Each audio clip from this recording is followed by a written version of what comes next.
What's up, everybody? It's JT Sports Match, you guys, with another video. In this video, I'm here with the Cleveland Browns free agent targets, players the Cleveland Browns should target, and free agency.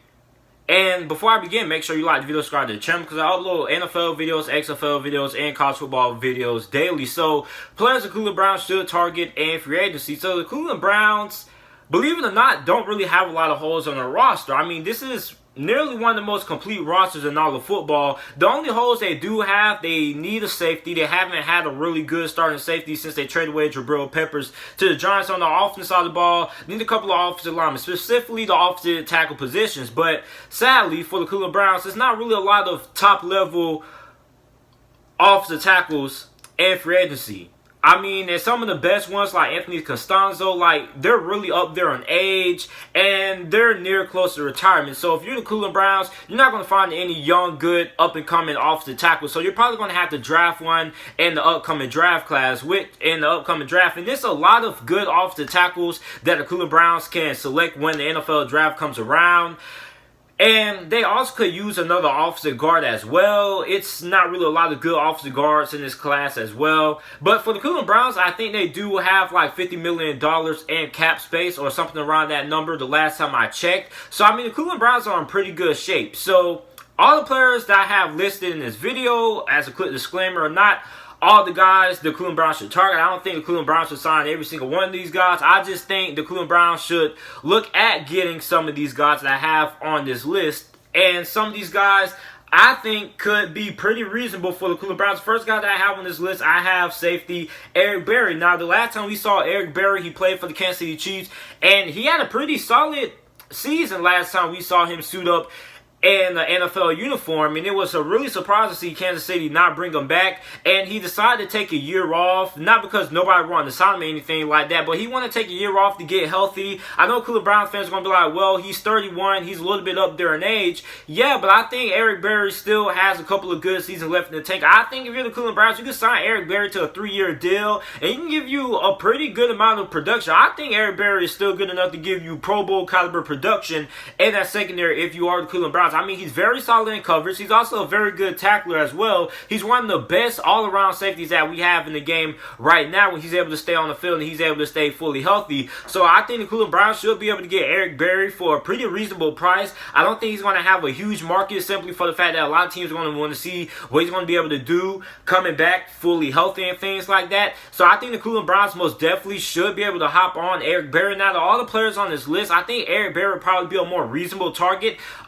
Around last year, I saw the Cleveland Browns had a couple of rumors which had them linked to Eric Berry, but I guess Eric Berry just decided not to play football last season just because he wanted to heal up completely for his injury so he could be fully 100% healed by the time the 2020 NFL season rolls around. But it was a little bit of rumblings that the Cleveland Browns were interested in signing Eric Berry, but the deal never went through. So I wouldn't be surprised if we did indeed see the Cleveland Browns end up signing Eric Berry when NFL free agency begins. And I think Eric Berry would be a pretty good addition to that Cleveland Browns defense. Now, if the Cleveland Browns want to go the more expensive route, they should try to go after safety Anthony Harris. Now, Anthony Harris had an outstanding season for the Minnesota Vikings. In 2019, he had 60 tackles, 6 interceptions. Now, like I said, this guy is a more expensive version compared to trying to get a guy like an Eric Berry, but he's young. He's in his 20s. He still has a lot of good football left in the tank because obviously he's really young,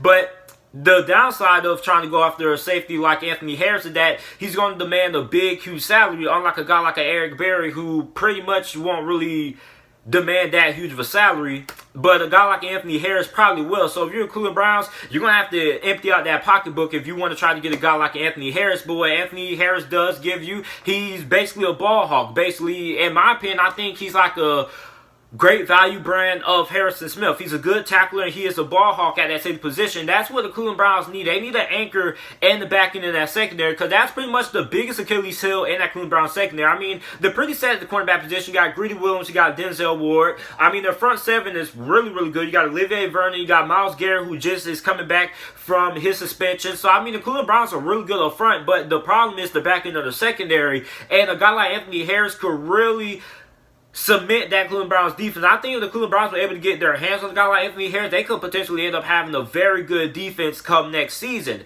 But like I said, the downside of getting a guy like Anthony Harris, he's very talented and he's young, which means he's going to have a heavy asking price, which means the Cleveland Browns are going to have to dish out a lot of money. So the Cleveland Browns are looking to take the expensive route, get a young guy who isn't as old as a guy like Eric Berry and still has a lot of good years of football left. Then they can go the way of getting a guy like Anthony Harris. The next guy the Cleveland Browns should go after, if they're not able to get Eric Berry or Anthony Harris, is they should try to get safety Karl Joseph. Now, Karl Joseph played for the Oakland Raiders the last couple of seasons. He had 49 tackles, 1 interception. And Karl Joseph, I think, is a really good safety. I'm still trying to figure out why the Oakland Raiders haven't really been getting him on the field like that. I'm trying to figure out why the Oakland Raiders felt the need to replace him in last year's NFL draft, because I thought Karl Joseph was pretty solid when he's playing for the Oakland Raiders. And I think that the Cleveland Browns would be getting a very good deal getting a guy like a Karl Joseph, because one thing is he's not as good as a guy like an Eric Berry or the other guy that I mentioned, but he's a pretty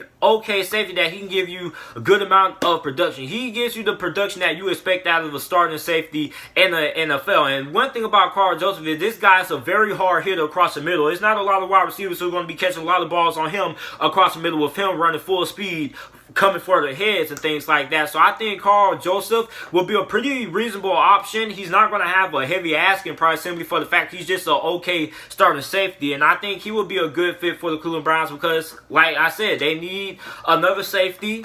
And I think Karl Joseph will be pretty reasonable if the Cleveland Browns don't want to dish out their pocketbooks. And he's pretty young. So you kind of get the best of both worlds. He's young, like a guy like an Anthony Harris. And he's not as old as Eric Berry. But the downside is he's not as good as neither one of those guys. He's not as good as Eric Berry, and he's not as good as Anthony Harris. He's just an okay starting safety in the NFL. So for the Cleveland Browns, you should be able to get a guy like a Karl Joseph. Maybe you give him like a 3-year deal, like $13 million, like $5 million a year or something like that. Just something really cheap. I don't think Karl Joseph is going to demand anything that really breaks the bank or anything like that. And I think the Cleveland Browns, if they're able to get Karl Joseph, I think that would be a pretty okay pickup. Now, the last guy that I have on this list, I have offensive guard Brandon Sheriff. Now, the Cleveland Browns need offensive tackles, but sadly, it's not really a lot of good offensive tackles in free agency. So, I mean, if you're the Cleveland Browns, you can get a guy like an Andrew Whitworth or Anthony Costanzo, but I mean, those guys are really old, and they're pretty much going to end up retiring in the season or two, so it's really no point in wasting the money just not trying to get one of those guys, and you're probably going to have to end up paying them like $13 million a year for like 2 seasons. I don't really think that's worth it. So if you're Cleveland Browns, I would rather just try to trade for one. Maybe you try to trade for a Trent Williams, or you just draft one because you do have a very high draft pick and it's a lot of offensive tackles. Or before you get to that point, you fill one need, which is getting another offensive guard, which is something that the Cleveland Browns do need. And I think they can go ahead and get Brandon Sheriff. Now, Brandon Sheriff is going to have a steep asking price because he's pretty much one of the best offensive linemen in the upcoming free agency class. And he's not old. He's pretty young. And he's one of the better offensive guards that we have in the NFL playing right now. So the Cleveland Browns are going to have to dish out some money to get a guy like a Brandon Sheriff. But I think the money is going to be well put because, listen, the Cleveland Browns need to protect Baker Mayfield. It doesn't matter how many skill position players you have. It doesn't matter if you have Kareem Hunt. It doesn't matter if you have Nick Chubb. It doesn't matter if you have the best wide receiver in tandem in the NFL and Jarvis Landry or Odell Beckham. It doesn't matter if you do have a promising young quarterback in the Baker Mayfield. If you cannot protect Baker Mayfield and give him time to sit back and throw the football, you're not going to be able to get the ball out to your playmakers on the perimeter. And that's something that people seem to forget. A lot of Cleveland Browns fans all talk about the talent that they have, but nobody really talked about the biggest Achilles heel, which is the big reason why they didn't make it to the playoffs aside from coaching, is how bad the offensive line was. And offensive line play is really crucial if you want to end up making it to the playoffs, especially playing in the AFC North when you're facing fronts like the Pittsburgh Steelers and the Baltimore Ravens, especially the Pittsburgh Steelers. The Pittsburgh Steelers have one of the best front sevens in all of football, especially when it comes to getting after the passer. And the Baltimore Ravens front seven is pretty good as well. And the Cincinnati Bengals, their defensive line is not too shabby. So if you're the Cleveland Browns, you want to be able to win in the AFC North, you're going to have to be able to solidify that offensive line. It all starts up front, and you can start it right now by dishing out that top dollar money to Brandon Scherff. Now, I know a lot of fans want to be conservative free agency and things like that, but listen, if you want to win, you got to dish out some money. You can't win Super Bowls, and you can't expect to compete for playoff spots by being conservative and playing it safe in free agency. So if you're the Cleveland Browns and you're a Cleveland Brown fan, I don't want to hear no crap about how the Cleveland Browns don't need Brandon Scherff because they'll be overpaying for him. Listen, if you want to win, you're going to have to overpay for some of these guys. If the New England Patriots can dish out top dollar to Stephon Gilmore, the Cleveland Browns should be able to dish out top dollar to Brandon Scherff, and the big hole that they need because their offensive line needs a lot of work and it needs a lot of improvement. So I don't want to hear no flack in the comment section about how the Cleveland Browns do not need Brandon Scherff because the offensive line was absolutely abysmal last year. So, with that being said, that is the end of this video. Let me know what you guys think. Who you guys think the Cleveland Browns should target in free agency. Make sure you like the video, subscribe to the channel for more NFL videos and content. And thanks for watching.